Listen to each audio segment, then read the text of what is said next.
Good afternoon. It's again time for stuff God said and wants us to keep on saying.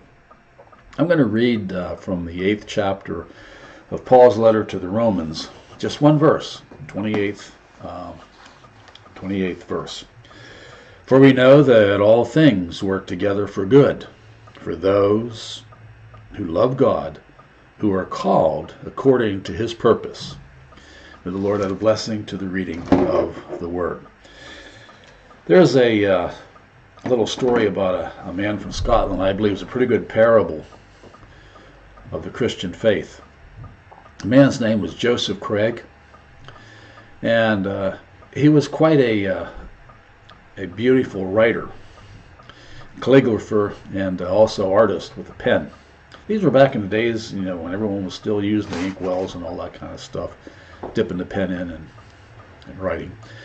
And he was hired as the village writing instructor for the children. Now, of course, children are not always that careful when it comes to writing with those kinds of pens as what Joseph would have been. And they had a tendency to let ink blots on their papers, their writing papers. Now, other instructors would take those blots and circle them in red and write criticisms on the student's paper. But not Joseph.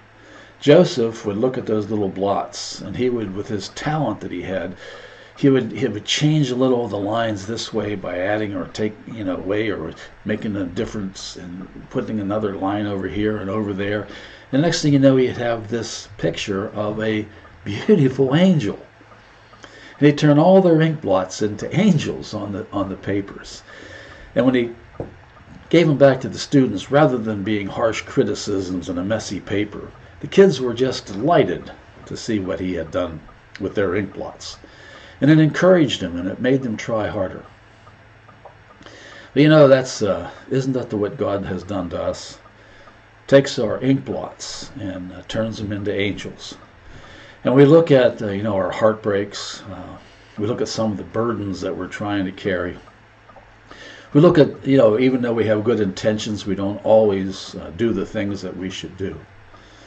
And God redeems us. God takes those things and can make those ink blots into angels for us if we love God with all our heart, our mind, our body, and our strength, and we care for each other with the compassion, the grace, and the love of Jesus Christ. We too can find our ink blots turned into angels. And what an encouragement that is for us, to know that we don't have to carry guilt and shame, that we can turn it over to God through Jesus Christ and have all of our ink blots made into angels. May God bless us. Amen.